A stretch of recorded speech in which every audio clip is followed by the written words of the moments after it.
माननीय गृह मंत्री जी, माननीय गृह मंत्री जी, क्या कह रहे हैं? बाद में यू कैन आस्क लेटर।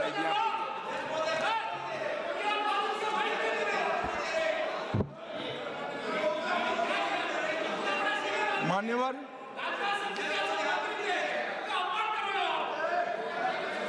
मान्यवर,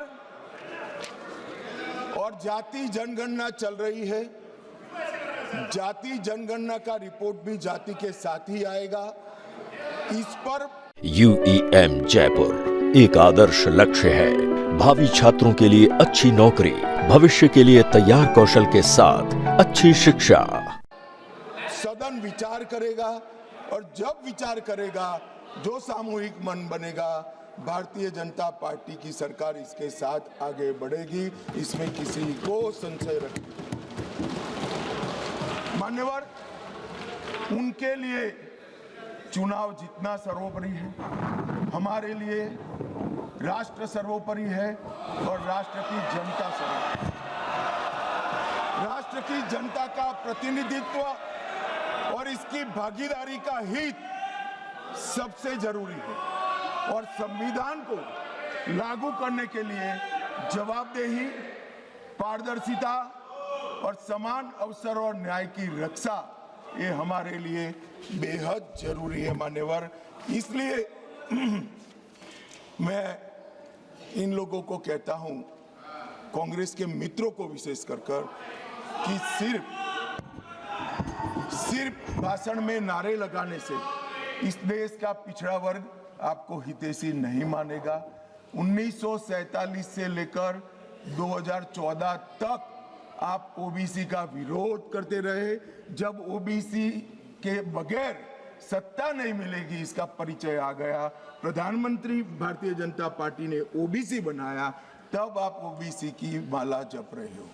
मान्यवर, ये दिखावटी प्रेम जो है वो इस देश का पिछड़ा भी जानता है और पूरे देश की जनता भी जानती है और आज से देश की महिला भी जानेगी कि हमारा अधिकार कांग्रेस पार्टी ने छीना।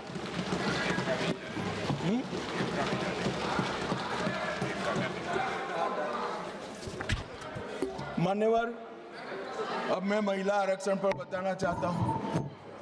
सबसे पहले 1992 में श्री नरसिम्हा राव 72 और 73 का संविधान संशोधन लेकर आए और माताओं बहनों को 33% आरक्षण पंचायत में देने का एक स्तुत्य काम नरसिम्हा राव जी ने करा। नरसिम्हा राव जी कांग्रेस के प्रधानमंत्री थे, मगर कांग्रेस ने कभी उनको स्वीकार नहीं किया कि वो हमारे प्रधानमंत्री। वहां तक मान्यवर संस्कार में किसी को जाने नहीं दिया था। इसके बाद 96 में देवगौड़ा जी प्रधानमंत्री बने और 81वां संशोधन विधेयक सितंबर 1996 में यहां पर रखा गया। वहां कुछ पार्टियों ने विरोध किया, मैं कहना नहीं चाहता हूं, मगर सब उछल पड़ेंगे और एक कमेटी बनी, गीता मुखर्जी कमेटी। वो गीता मुखर्जी कमेटी को ये विधेयक दे दिया गया और जो आज उनकी दरखास्त है कि समिति को दे दो, और गीता मुखर्जी समिति की रिपोर्ट आई, तब तक 11वीं लोकसभा का विघटन हो गया और बिल लैप्स हो गया। फिर 98 में 84वां संशोधन आया। कुछ पार्टियों ने फिर से, पार्टियां बदली नहीं है, वही पार्टियां विरोध करती रही। वो विरोध किया, बिल को सदन में प्रस्तुत करने की जिसी स्थिति भी नहीं रही और 12वीं लोकसभा के विघटन पर वो बिल लैप्स हो गया।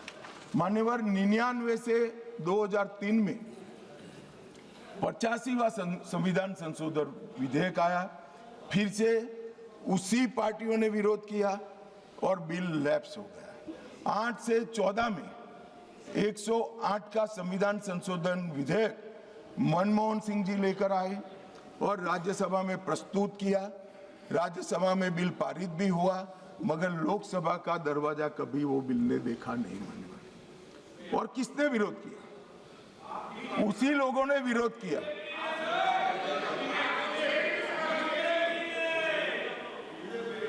मान्यवर, मैं रिकॉर्ड क्लियर करना चाहता हूं, भले माइक के बगैर बोले हैं, बीजेपी ने इस बिल का कभी विरोध नहीं किया। ये रिकॉर्ड मैं क्लियर करना चाहता हूं।